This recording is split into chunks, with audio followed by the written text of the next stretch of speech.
What is up, podcast? Back again here on Paradise on Fire. And it's another sad day. We're missing the beauty once again. That is Melissa Bumstead. She's slacking on us right now, but she's going to be back next week.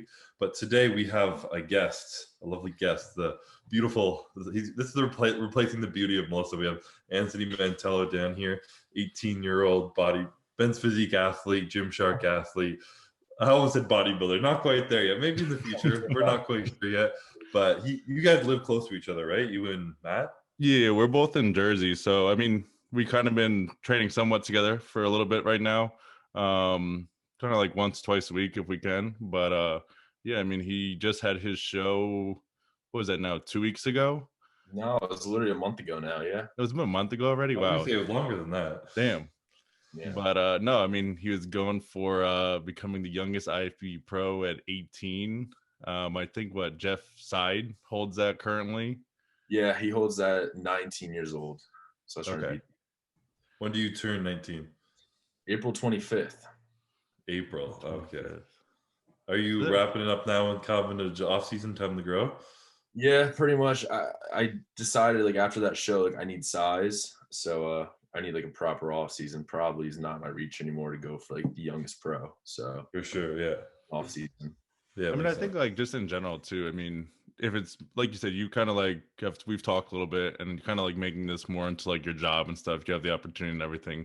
You know, becoming a pro is nice, but at the same time, it's probably not the be all end all anymore. I know back in the 90s and everything, those guys relied on becoming pros to get their sponsorships and everything else. But there's so many different avenues that you've already taken advantage of and kind of getting your name out there and everything else. So, I mean, you're doing a pretty good job of it already, basically.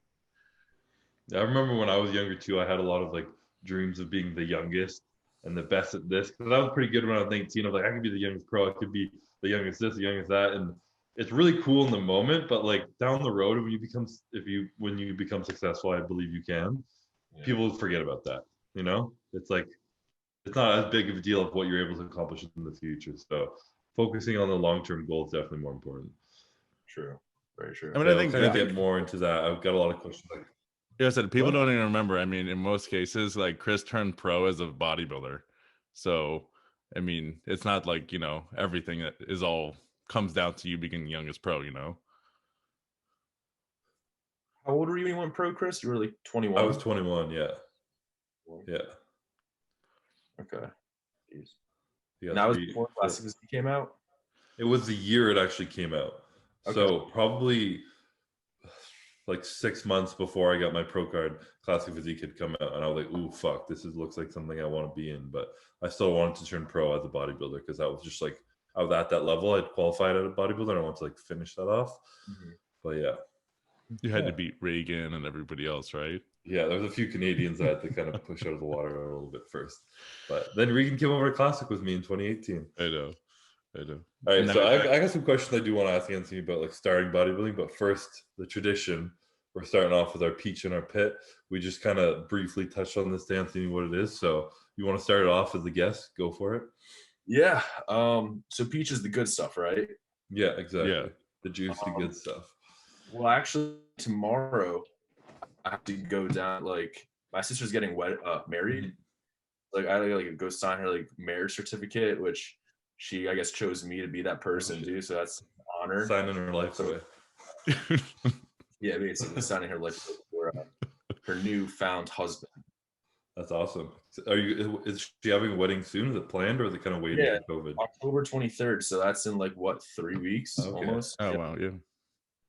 That's exciting. My sister got married 2 years ago and it was fucking so fun. Matt was there too. It was a good time. I'm excited for that. I think it's my second wedding. I haven't been to many.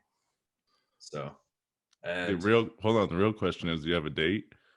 No, dude. She's bugging me about that too. She literally, since August, she was like, we know who I could choose as a date too, Matt. We know who I could choose. But no, I don't. She literally has been telling me like, hey, get a date. I was like, all right, I'm trying. Tried 2 girls, didn't work. I just don't have a good love life. So I'm going solo. There you go. Sometimes going solo is the best thing to do. You can't force it. Just gotta show up and have a good time. Yeah. So I mean, I like dancing and like, I don't know, We'll see what happens. You'll have a date by the end of the night. It'll be good. That's how big the wedding is. We'll be older woman, which I guess isn't bad. So there you go. Make the best of it. Yeah. What's your pit of the week or month? Pit of the month. I guess there hasn't been too many bad things. I guess the only thing is just the post-show rebound at first. Obviously, the last month, like seeing yourself show Seid, and then just rebounding a little bit. But I guess that just happens after a show. So nothing much really. I got over that. You're still lean though, man. Relatively, it's just my face blows up, and it always has. It's just like my genetics. Like I literally talked to my mom about this before. Like my grandpa has a huge face. Like we just have big heads, and the first place we gain weight is like our face. So that nice chiseled jaw go to like little watery. Yeah. Help like mental state. That's literally once every bodybuilder starts putting on muscle, and you go from like being that lean teenager all the time to like a bulk, and you lose that jawline, you're just like fuck. Yep. But if you had seen me after my first couple shows, a month after, you would think you're in a great position because I got fucking fat after a few. So how much? What's the most weight you ever gained after a show? I think I put on just under 30 pounds in a week. Okay. My worst was 25 pounds in 3 days after my second show. Jesus Christ. Yeah, I went through that once. I didn't want to recreate that again. So I did a little bit better this time. That's bad. That's really bad. Yeah. But I mean, you're up only what, 10 pounds right now? For Kyle's sake, yeah, 10 pounds. Reality, yeah, for Kyle's. A little bit more, but I'm pretty content with where I'm at. Pretty happy. I mean, you went off like overboard, like you said, those 3 days. I mean, you kind of like stuck to the plan for the most part, maybe here and there. So I mean, you're not in a bad position. I mean, and dude, you're 18. Like I think you forget that sometimes, you know, like everybody, like you said, Chris went through the same thing. A lot of competitors literally go through that same thing. It's a learning experience, you know? Yeah. So I guess that's my pit. What's your guys? Chris, you want to go with yours? Sure. What the fuck? I can't think of any. You go first. All right. I was too busy explaining it to him. I forgot. I was gonna say, it was literally, I would say my peach this week was finally got to go to a bar for like the first time since, we were traveling for like the first half of the year. I think it was the first time I've been to like the inside of a bar since like New Year's. So it's kind of just nice to get out and like be inside. It's a little bit different where you obviously like you have to sit at your table, or like, and that's the only time you can have your mask off. So like we were standing at the table and they like literally told us to sit down and put your mask on. But I mean, it wasn't like your normal bar situation, whatever. But I mean, it was just nice to like get out for a weekend and kind of like have fun, you know. For sure. We didn't go crazy, but it was just nice to get out. Pit of the week. So you're locked down again. Yeah, now we're locked down again. Oh, you're almost locked down again. Yeah, there's your pit. We're getting there. But yeah, my pit this week, I don't think I really have one. It was a nice week. Everything kind of just feels good lately, you know? I don't know how to explain it. Nice, calm, and whatever. It's been good. It's always good, yeah. The good life for Maddie, milkshake. Yeah, all the time. You good now? All right. Mine's kind of starts with a pit and it leads to my peach probably. My pit was probably that I had my first like day in prep where I felt like very like overwhelmed and shitty. I had like a really fucking good week of training and good everything. My body was changing. And then one rest day I woke up and I just felt like hell. My body was beat up and mentally I just felt like very off. And everything was irritating me. I was making my fucking shake in the morning and I spilt it all over the floor. Picking it up, I smashed my shin into the dishwasher that was open and I started bleeding and it fucking hurt. And I was just like, that's how my day started. And the whole day was just like shitty. And I just felt like overwhelmed and crappy and couldn't even explain why. I couldn't tell you why. Probably subconscious, overwhelming pressure and shit coming onto me. But the peach was that like, I kind of dove into that instead of like sitting on my phone, fucking playing Call of Duty or doing whatever. I like really tried to assess why I was feeling that way and like talk about it with like the people around me and shit. And it made me feel a lot better, like quickly. So by that like night, fell asleep, woke up the next day with a new day and felt a lot better. Got to train the next day, got in the gym, had a great workout and like forgot it happened. So just like starting off prep with a day like that and like getting through it made me feel like confident, like, okay, it's going to happen again, but it won't be a big deal. You'll get through it. I mean, I think I even seen like just like that example alone. I mean, I know you have your transformation contest going on, and there's people in that group that'll ask questions from like, it's just not a good day and this and that, and they're kind of like, well, what can I do to get motivated again? And I mean, you just said it. You're gonna have those bad days. It's just about like kind of getting up and doing something and getting back up on the horse and figuring it out. Like, how was your day training the next day? Fine. Really good. I had a great workout. Yeah. So I think a lot of people forget that. I mean, you're only human, right? For sure. If you have like, I have a mindset where like my workout can't be bad. So no matter how bad my day is, when I go in the gym, I'm like, okay, this is good. Like it has to be, and it almost always is. Something I've kind of built over time, but workouts can't be bad. It's got to be a good place, Yeah. I mean, I think I saw Fuad said it. I don't know if it was on his podcast or something else, but he would say like, if I had a bad workout, like that was my like life at that period. So he would literally become depressed from it, but he knew that like if he came back and hit it hard the next day, then it would like make everything kind of like better and offset it. So okay, I kind of like makes sense. Fucking psychotic bodybuilders. All the typical. All right, so Anthony, Mr. Young Gun here. That's what I was going to say when we were starting. Probably the biggest question I get from people, not the biggest, one of the many, is like, how to start being a bodybuilder, and when do you know you should start? So I guess before that, like, when did you do your first show? How old were you? I was 17. It was in November 2019. So yeah, I was like 17 and a half. And what was your like, from like training to like, I'm going to step on stage, what was like the process you made, like mentally finding a coach, like a friend maybe who did it before you, doing with you? What was it that got you into it? I guess I always had the aspirations to like compete, and I always wanted to, specifically in men's physique. And then I didn't even think my physique was ready at the point to like get ready to start competing. I did a photo shoot with a photographer at the time, and he literally just like after the photo shoot, he sent me a flyer. He's like, you're doing the show. I was like, well, I guess I'll give it a shot. Like, why not, right?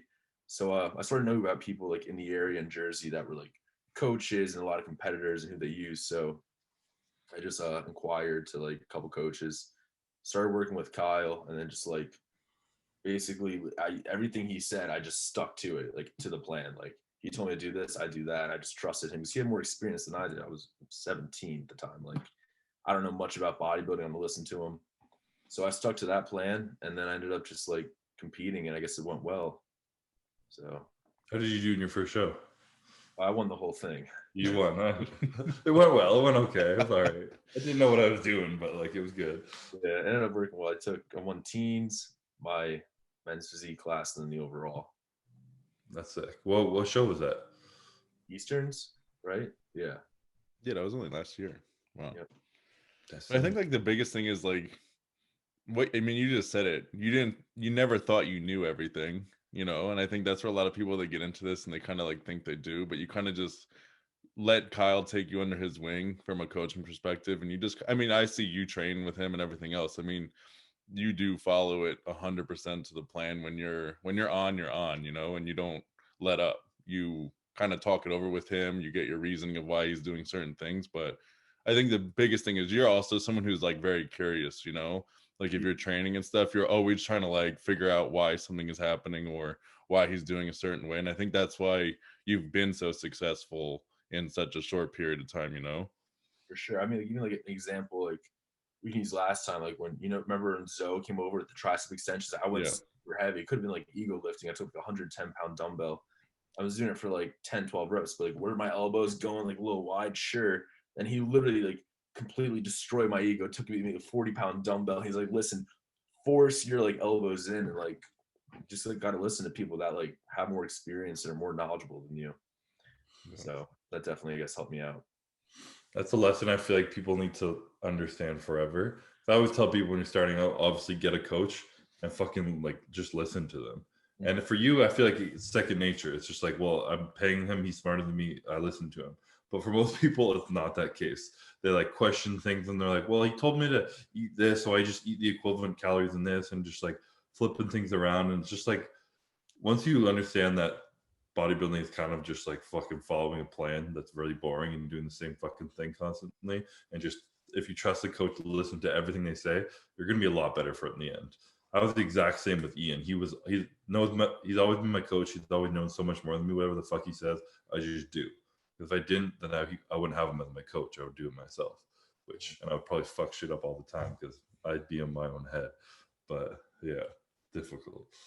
I think my question for you is, like, you had this at 17, 18 years old. So this is not your typical, at least like Chris, you maybe were in college to some extent. Like, you were in high school, man. Like, I mean, I don't know. Did you play sports in high school?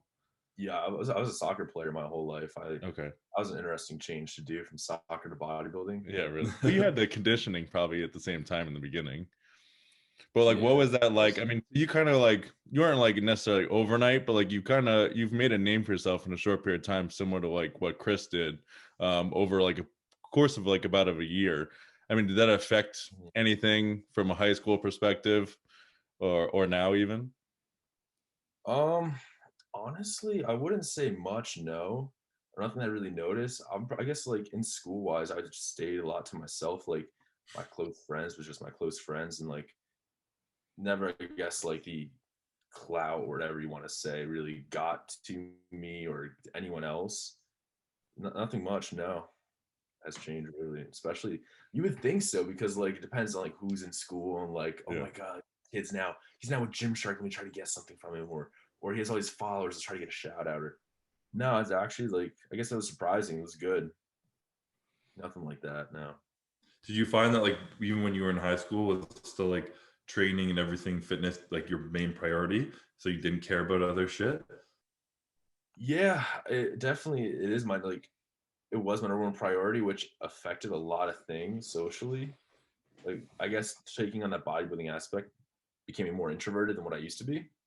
I didn't lose a lot of friends. I chose to like, especially like when I was on prep, like I wouldn't hang out with many friends. You can't. You're Yeah. pretty tired and you gotta like, oh, I gotta go get this meal or they're going out to eat. Like I can't do that. So it's definitely weird from like a high school perspective and probably lost a little bit of friends from that, but I don't know. Nothing wrong with tightening your circle at all. No. Yeah, Circle's a good circle. I said you always want people in your group and of your friends. I mean, they're gonna like they understand, or like they're similar with their same passions and everything. I mean, and at the same time, and I mean, me and Chris are a little older, and I'm sure some of the other people listening. I mean, high school friends are high school friends in a sense. Like you do keep them, and you're gonna keep like a couple of them, and this and that. But again, you're all kind of just put into that high school. You didn't get to go out and find those friends. So, I mean, I think there's that different perspective where, like you said, you kind of chose who to continue with and, who didn't necessarily fit in with your plans moving forward. Yeah. And you didn't feel like you were missing out on anything, yeah? Because when I was in high school, I wasn't dedicated to fucking anything at all. If there was a party, I had to be there. If my friends were hanging out, I had to be with them. If they're going out to eat, I had to go out to eat. Like it was like I didn't give a. I trained and I worked out and I played sports, but I wasn't like dedicated to the point of sacrificing anything. And for you, like you mentioned, that you feel like you're missing out just because you get so much joy from the discipline and everything. I would it's like half and half, I would say, because like I'm not like you said you went to parties and stuff. I never like enjoyed parties that much. I always felt like little like everyone be like beer pong table playing beer pong. Like I never drank. I never like was like a social. Like I never be like in the big part of the crowds. Like I was in the outskirts. So partying was never like something I'd enjoy to do, which my school literally would have parties every weekend, as most schools would.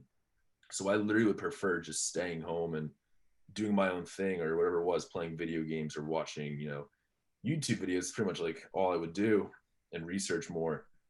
And then I would say like this year I became more into like the party scene because like got a little older. My friends are leaving for college, so I made it work. Like there was an example I could use was senior week in my school was basically going down to South Jersey, like a beach town, and like rent out houses. I didn't rent out a house because I was on prep and I knew it wouldn't be beneficial for me. But what I did was I drove down there for a day, stayed a night, literally packed all my meals, water, everything you think of. And I partied. I didn't drink. I stayed on my plan, stayed dieting. I slept in my car that night.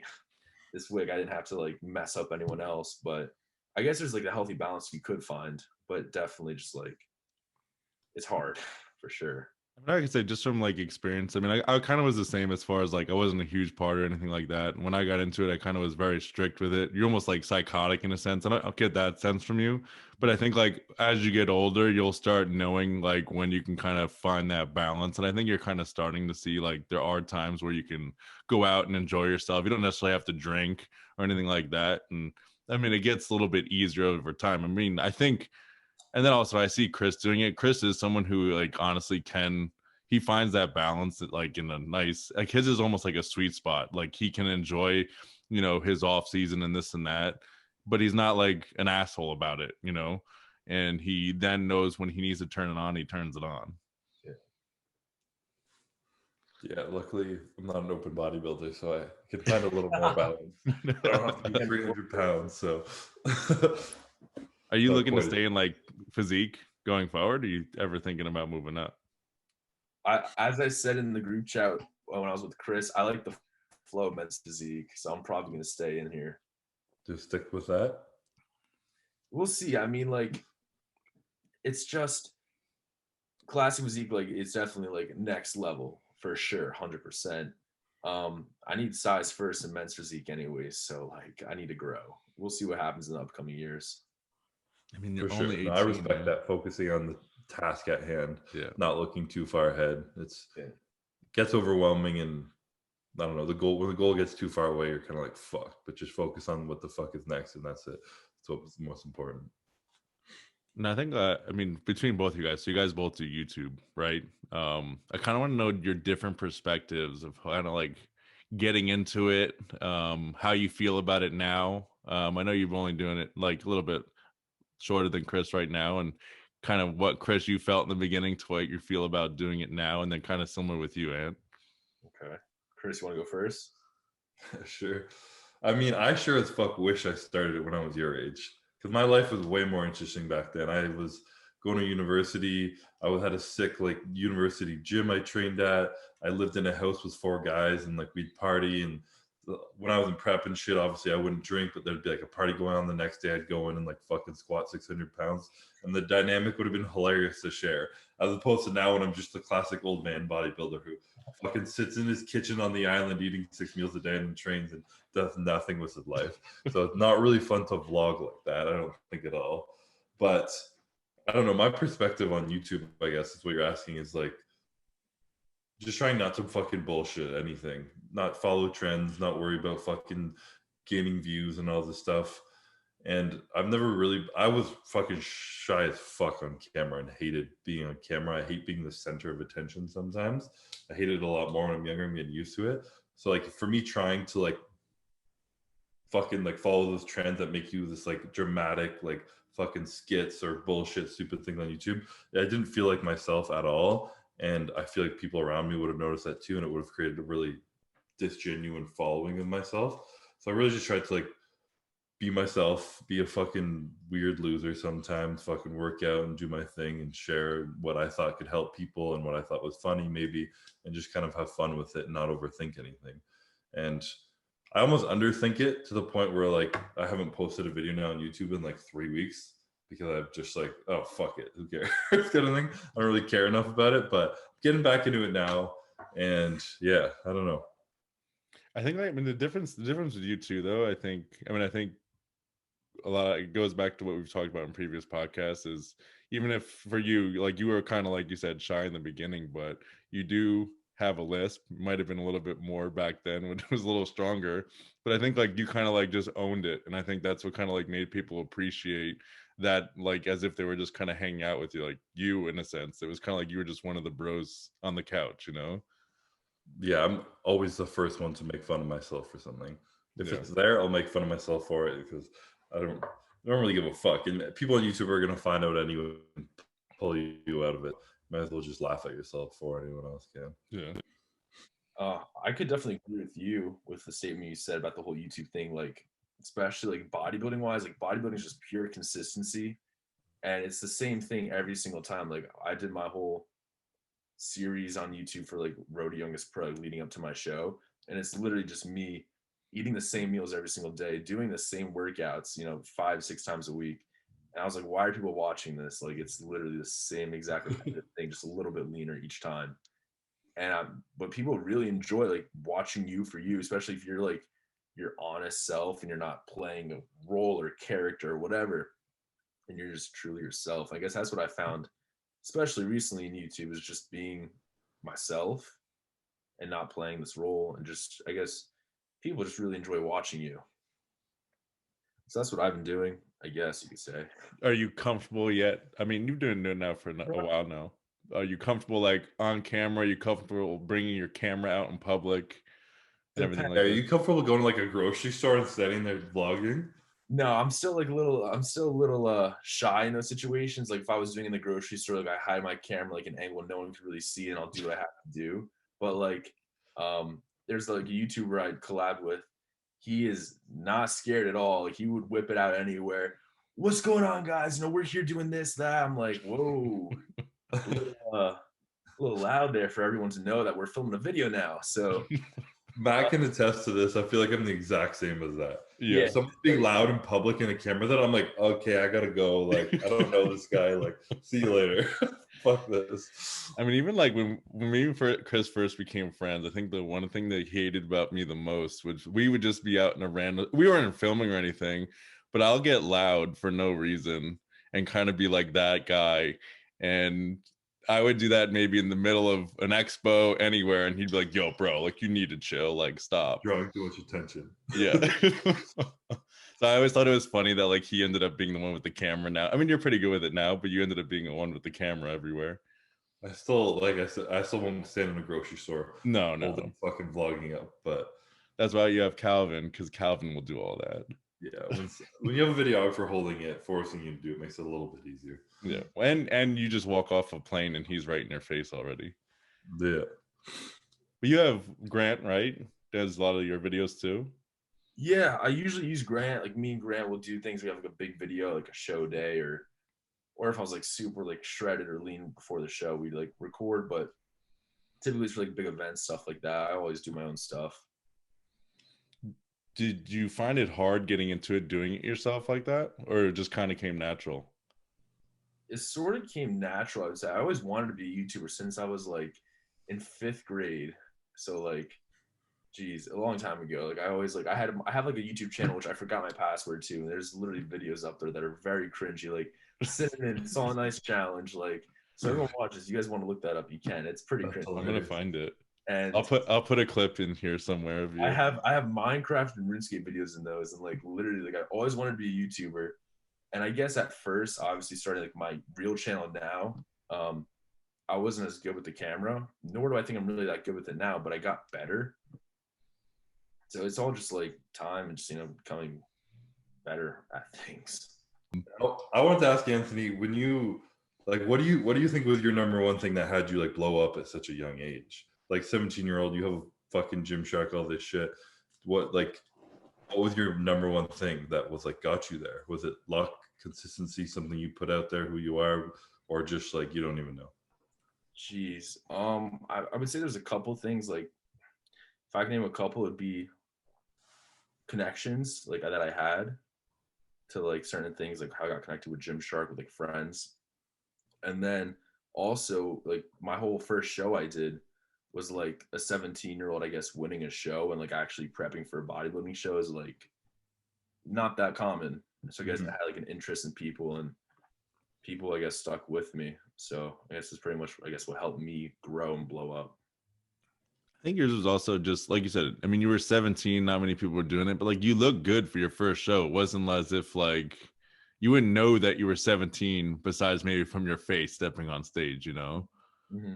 So I think that's where it was kind of different to see somebody. And I think a lot of Gymshark fans, some of them are younger and stuff too. So I think they saw that, and it just like Chris gets it all the time. There's a lot of people that want to be sponsored by Gymshark and everything else. So, when they see this, they take, notice of that because you're kind of like living their dream in a sense, Yeah, I'm curious asking you these questions like this because I get a lot of like 17, 18-year-olds reaching out to me, and they just like want to know like how to get sponsored and how to do this and all this shit. And like, I never really know what to answer because I didn't fucking try to at all. And I don't really think you were either. Like you said, you had some connections and some good friends, and you found something that was like different, competing at a young age and shit that not many people had seen before. But you weren't trying to find something different. It was just your passion, and you were sharing your passion, and you were being your authentic self.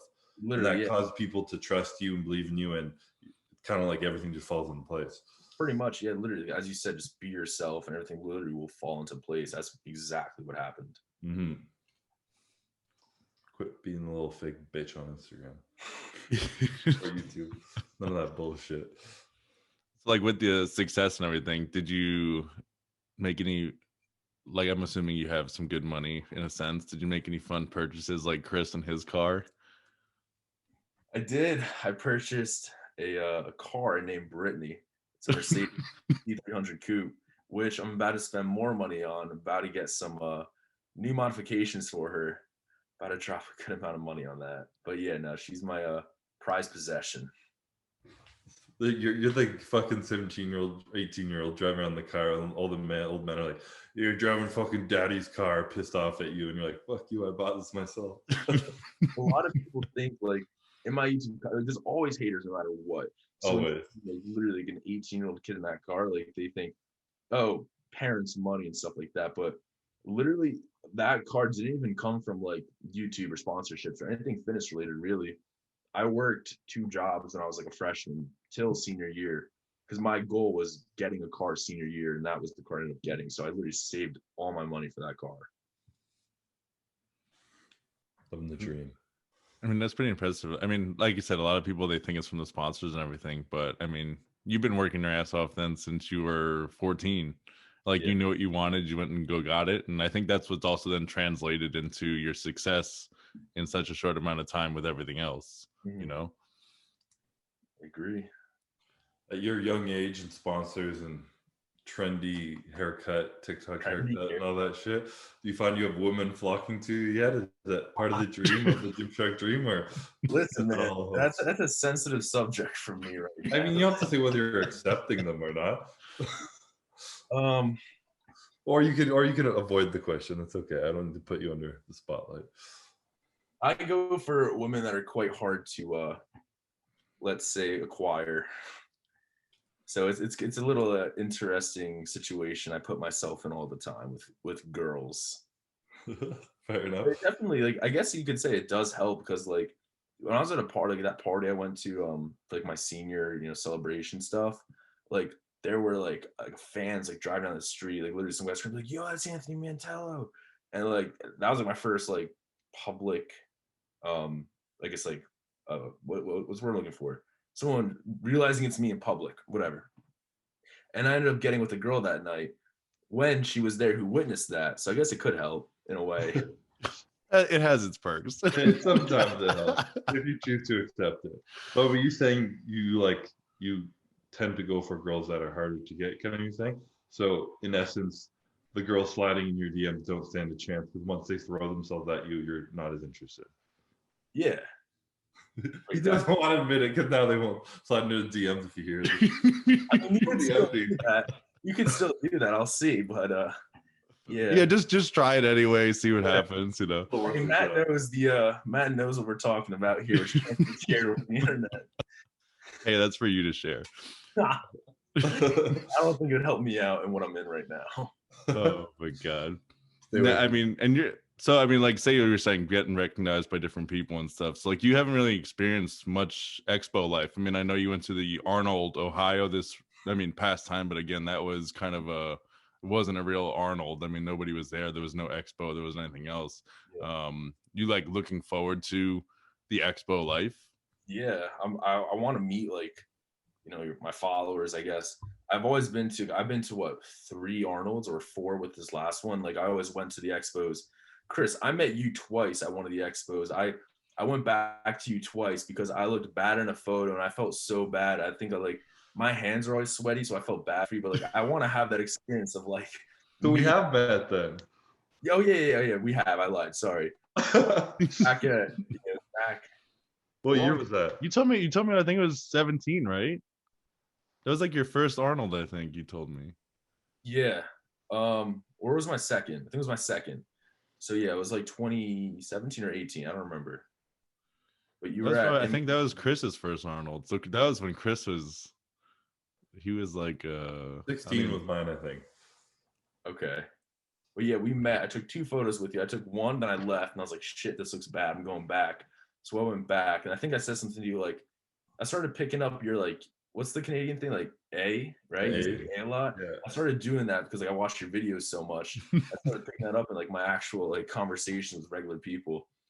But yes, to answer the question, I am looking forward to like expos and convention centers. 'Cause I think it'd be cool to actually like see your followers in person. do you enjoy, I mean, you've gone to like different places with Gymshark and stuff before. Do you enjoy the traveling? Yeah, I mean, I traveled once with them, which was to the like the HQ. Yeah. So, like that was like freaking Europe. That's sick. Yeah. So yeah, that was cool. I don't think I traveled much besides that yet in like the fitness industry wise. Yeah, it's really it. But yeah, I do like traveling, so I'm excited for it. Are you someone who gets like anxious or whatever, having like all your meals, or you're just pretty good at preparing everything and you're pretty much good to go? Now, being that I'm more serious about it, I probably will be a little anxious and like a little nervous or like scared or whatever to have everything prepared. But like back then when I was traveling, I went to the UK. I wasn't really on a real diet or anything like that. I was eating whatever I wanted and I'd stay relatively lean. But now being on a real diet, I don't know what to do. Let's see. I guess I got trial and error. Traveling on a diet is fucking awful. Most of the time, I won't travel during prep. I like tell Gymshark I won't do trips when I'm prepping. But like when you do, it just sucks. And then when you're like off season, you don't care what you train, you go and there's like, all right, let's go to Nando's. Let's go get some fucking chicken and peri peri and random shit, whatever you can find. It's such a nice like break from it all for a little bit sometimes when you're still getting in what you need, so not quite as clean. If it's like an off season, that's like my favorite part of traveling, just eating whatever the fuck you want sometimes. I also feel like when we travel and stuff too, like you for some, I mean, when you train with Kyle, you're in the gym for 3 hours anyway. But when you go out and train, like you go to these cool gyms and everything, like you find yourself being there for roughly 3 hours training, you know? So I always feel like you kind of like, you're burning a lot more sometimes when you're on these trips. I mean, there was sometimes we went to Gold's in LA. You would go in the morning and then by nighttime you're like, oh, I mean, we don't go out and party so that much, so it's like, all right, let's just go back to the gym and get like a second workout in. So you always find yourself kind of burning more calories to begin with, you know? Earning it. And you walk everywhere. Yeah, unless you have those birds like the Oh yeah, the birds. scooters. I think me and Chris have crashed before into one another with them, but we almost fucking died going down that hill in LA last time. It was scary. For both of you guys, I thought, what's the most fun like convention center expo sort of fitness thing you guys traveled to? I personally like LA probably the best. LA Fit Expo? Yeah. That was pretty fun. I don't like the Arnold. It's just so crowded. I'm like, again, I'm not a huge, like, I'm a people person in a sense, but I'm really not. Like, I don't like being in crowds like that. And I just feel, I mean, it's different because I've done 2 different aspects. I've done it from working as the person running the booth and everything out for a company and everything else. And then now I'm there more so with Chris. So it's a little bit different now. You know, I know people that go there and they don't like being on their feet as an athlete 8 hours of the day, meeting and greeting and selling and everything else. But I mean, Olympia is nice because it's more of like your dedicated fan. You know, you can kind of talk more. You have a lot more people that show up to that. The Arnold is a little different just because it's in Ohio, and I always feel it's just more. It's number one. It's always either it's super cold or it's snowing, so it's always just not a good time because of that. But it's also there's not much to do in Ohio, so just like your random person on the street shows up to the event with like a cart that they just try to fill with free shit. Like they don't care about bodybuilding, they don't care about anything else, but they just want free shit. Literally grocery carts that they steal from Yeah. the grocery store a fucking mile away. They just bring it into the expo and fill it with free shit. Yeah, and they'll come back and ask for like 1,000 more things, and you're like, bro, I can see your cart. Like, no, like just leave. What about you, Chris? What would be your favorite? Probably It's hard to say because it's like Arnold's for me are kind of like hectic, like you said. They're always so busy and so exhausting. You're almost like, fuck, I just want to leave. By the time it's halfway through, Olympia is different. I've competed every year. I've gone to the Olympia, so they have all kind of like, I only have to be standing in the expo for like 3 hours max, which I like, and it's like such a fun weekend because I'm competing, so it's really hard to compare. Yeah. Obviously, I love the fucking Olympia because I'm competing. But I mean, the most fun I have is when I travel was like Gymshark and shit. Like we went to like Australia or fucking the one in Toronto. Even when you're just like 5 days before the event, you just chill and work out with people and like explore the city. It's a lot more like laid back. So I definitely have more fun with that. But the Like, less busy, like I haven't been to like Cologne or FIBO, those ones, Body Power and shit. But I hear they're fucking hectic. Like yeah. FIBO and Cologne is apparently like 20 times the size of the Arnold. That would probably be very overwhelming for me. I wouldn't be a fan. So you like more of the pop-up type shop thing? Yeah, for sure. More intimate, a little smaller, like not like a fucking line of people you're shoveling through to get by. Like just like you can stop and chat and hang out and relax. I don't Now, big rush. have you been asked, Anthony, to go to any of those yet, or not yet? No, not yet. I guess the closest one I possibly could have done, like pop-up shop wise with Gymshark, was Houston, right? I think that was like October or something like that, Chris. Yeah. But I wasn't with them yet. Like I just a couple weeks prior, so I was at the HQ and like sort of like got the feel for Gymshark and like we were talking like contract wise. But I wasn't invited to that, so I never really experienced it yet. So whenever COVID's done, I guess I'm excited for that. If it's ever done. Yeah. I mean, I would hope by 2021 they start at least doing stuff within either the states or something like that. I don't know about Canada, man. I think you're screwed and we're screwed to go there. But I think inside the states you might have a little bit more movement from that sense. I mean, expos are a little bit different. I don't know. I don't know if you've heard anything, Chris, about the Olympia or anything like that. I know that they're at Planet Hollywood. They now put everything under one roof. I don't see how they can do more than 50% right now capacity either. So Yeah. I mean, everything's they're gonna have the expo, so the full thing. like I think so. They said they're moving the expo to Planet Hollywood. They didn't say it was gonna be limited. No. Hmm.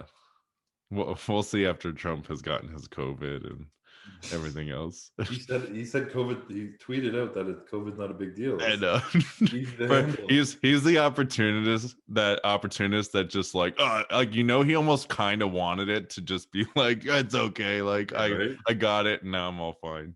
He could be literally dying on a respirator and still tweet out, "It's easy. I can handle it." I think I did see. He said he feels like the healthiest he's ever been, like in 20 years, and this is 4 days after being diagnosed. Fucking hilarious. I'll stay away from American politics. It's a little touchy sometimes. Yeah, I said I don't want to get too much into that. We don't want to be canceled, but I mean, what do you have kind of planned going forward, Ant? What do I have planned going forward? Jeez. Right now, I'm trying to figure that out myself a little bit. I'm not going to college. I'm sort of just focusing on, I guess, on like off season, you could say. I like the social media aspect of fitness and bodybuilding, YouTube wise. My biggest thing, like I actually, what I wanted to do is I wanted to travel like the world and do like a whole little series on that, like fitness and traveling. I think that'd be super cool because like it could sort of like with YouTube and like sponsorships or whatever, it could all like pay for itself, like the whole traveling aspect. I want to do that with a group of creators, aka a good friend of mine, Dave. But yeah, sort of hard to do that right now. So I'm just gonna stick to literally going to the gym right now and filming some content. I want to do like, as we were saying before, like with the YouTube scene, there's like the skits going on and like doing these weird challenges. I don't want to get into the fact of playing a role like that, but I think some of the challenges look fun. Mm-hmm. But yeah, the challenge should be fun. So, what challenge do you want to do? I know you have probably one in mind. Well, I got a 10K calorie challenge going down this Saturday. So I mean that seems pretty easy. But other ones like, don't tell Kyle though. Yeah, Kyle doesn't know about that. Deep in the podcast, he won't find out. We're fine. No, it's too late. The podcast. Yeah. I don't know. I guess it's literally just like finding on what's going, like what's trending at the time. So I'll figure it out as it goes on. Do you find you're more obsessive now with YouTube, like as far as like keeping up with trends than you were before? Yeah, I say I would. I look back, like I'm more focused on like on the trends going on now and see what's happening, like, mainly for myself. But like previously, like all I was like, I'd probably invest more time into YouTube previously, but just watching videos, not doing it for my own benefit. Yeah. Now, I mean, a lot of, so again, for like the 18-year-old that's watching this, I know we get this Mhm. question a lot. Are your parents supportive of, I guess, the whole YouTube bodybuilding thing? Not going to college. Yeah. Yeah, uh, I got time for. If you guys got time for a quick story, this is a great Yeah. story to share. Let's hear it. So, as I mentioned before, I was a soccer player, right?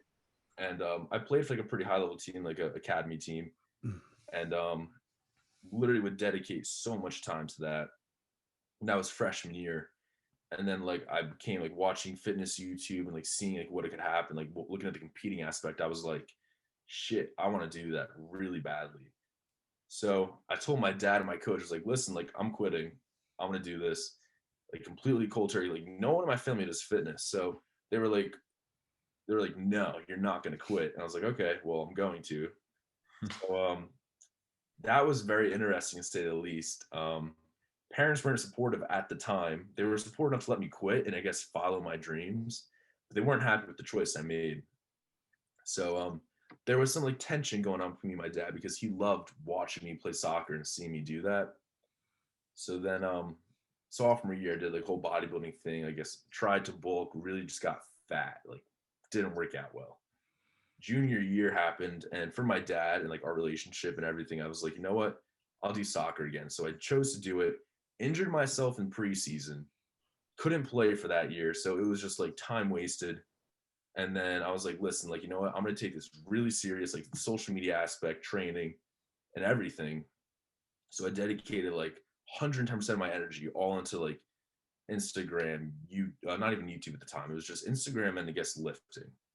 So junior year, I did that. Started slowly gaining my followers. Started actually seeing like legit muscle grow. My parents were like, "Huh, I guess like something could happen here," because I had like some connections now going for me. And then soccer was done with. So then like they became a little bit supportive now.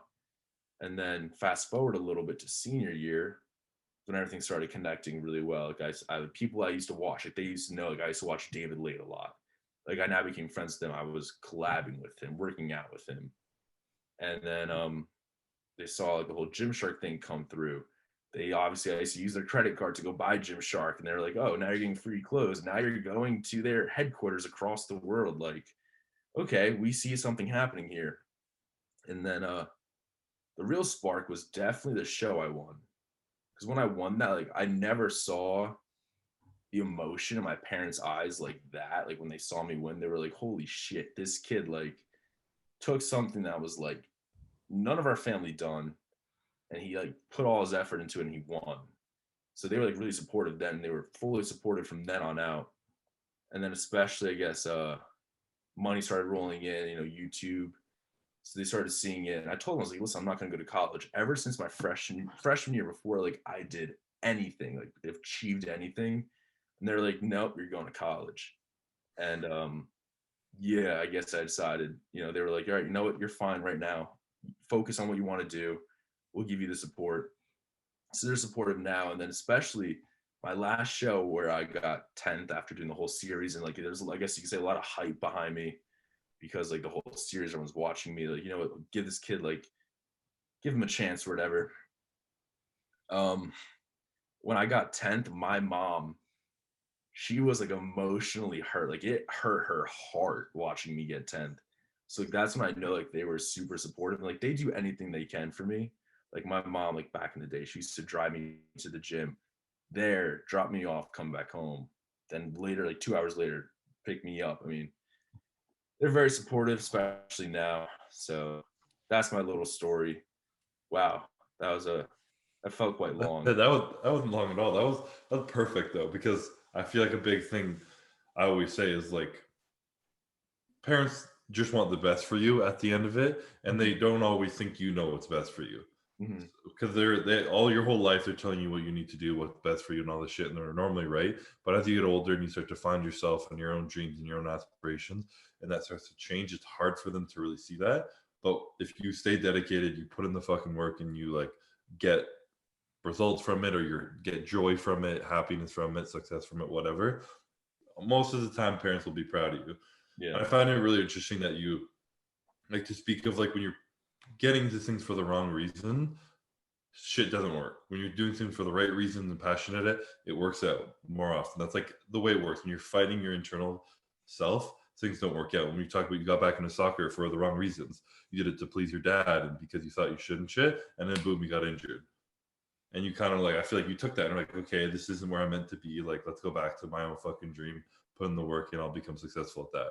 So I think that's like a fucking perfect story to the Yeah. answer. And every time someone asks me, I'll be like, go ask Anthony Mantello what the fuck to do when you talk about your parents supporting you and shit and chasing your dreams as a kid. And I think at the same time, like you didn't get into it to be famous, essentially. Like you said, you just kind of like ran with it. You like doing it, and then like you followed the YouTube and everything, but you still, like you said, you worked your 2 jobs and everything else. Like a lot of kids nowadays, they're like, I just quit everything, this and that. I have no following, I have no nothing. And it's fine if you go do it, but like you said, you kind of like still kept to your roots in some sense and everything else. And you've put in the work to continue to do it. You still work day in and day out today, just as probably harder even back then. And I think that's what kids have to realize coming up. Like they always ask Chris, like, I just want to be famous overnight, essentially. And he always tells them again, it's not about being famous, it's just a perk of the hard work you put into it. No, I mean, I was gonna ask you, do you get bothered if you don't hit a certain view count on like YouTube or anything like that? Me? Yeah. A little bit. I mean, like I guess like seeing the numbers go up, I'm like, I don't want them to go down. I always want to progress. So it's like I hope this video gets this amount in this time. So yeah, a little bit. I hold myself to something. Do you, Chris? What about you, Chris? Depends. I normally know before putting the video out, Normally it's like I know this video's not gonna do great, but I want to put it out, and then I put it out, it doesn't do great, and I'm like, I knew it wouldn't. But like, I mean, I haven't really had moments of, like you said, of the declining. Definitely everything in my life I'm looking for progression and to get better at. So if I was getting worse, then yeah, I would be upset. But I haven't really had those moments. But the odd video that fails or sucks, I'm just like, whatever. At least I put a video out. Because normally I forget to. Don't even do it. Well, you put out what? You put out normally like 2 a week? Yeah. Yeah, I try to get like 2 to 3 sometimes. Yeah. So you're filming nonstop all week. Pretty much. Yeah. I think I'm recording today too. Oh, are you? Oh my God. Good luck with that with Kyle, man. Thanks. I got Grant coming, so it should be a little easier. Oh, okay. So you don't have to hold it and make him film and everything else. So that is good. Oh, you try and get Kyle to hold the camera for you sometimes? Yeah, dude. His breathing's always like taking over the audio.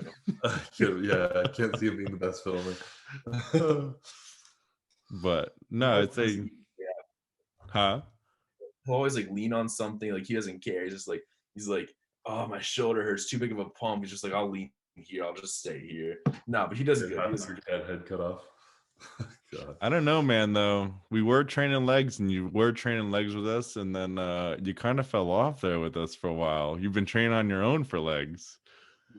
Dude, I put myself through some pretty bad torture in prep. I was having like PTSD and it was bad. I couldn't sleep. So I needed a little break. I think I said he maybe was at 3 weeks out, was training legs with us. And I mean, Kyle's leg days are pretty brutal. And I think he trained with us. And then after that, he was like, nope, I'm doing this on my own. I mean, he trained everything else with them for the most part, but he hasn't been back with them since. Actually, I think I might have to this week. Hopefully he doesn't watch this yet, because if I change my mind, I change my mind. But I'm thinking about doing like a series on YouTube, like my training explained. Yeah. So I'm doing every single body part or whatever my training split. And legs is in there, so I might have to do that with him. Rough day. Did he train every workout like the leg we did back in when I was there? Every single leg day is like that. And that's usually, and he trains legs twice a week in some cases. I mean, he does split it up. But like recently we've been training quads one day, and then he'll do like a mixed day with some hamstrings just like focused. and abductors, but he still puts like a quad day or quad exercise in there. And I mean, he's had other people. We trained with Zoe the other day. We trained with, I forget who else it was. I mean, that's pretty much, you see them one time and then you never see them again. They're not back. Yeah. So it's pretty funny to watch, actually. You look pretty dumb. I mean, we were, like I said, I think you walked in maybe an hour and a half into our workout the other day. We told Ant we were training arms and that he should come, and he didn't believe us. So probably it was good on him. But he came like an hour and a half in, and I mean, like I said, we weren't even halfway done. So I think you almost finished before we even finished ours. Yeah. So it's quite fun and torturous at the same time. But I said, is there anything else that you wanted to promote for yourself? For myself. Or mention, say. Or mention anything. It's a great question. I probably will have some things in the works coming soon.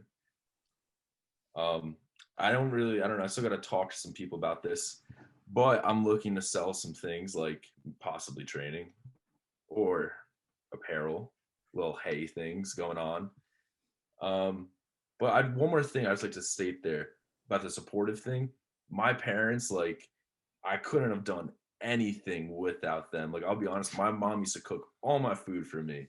I'll be straight up about that. She used to cook all the food for me.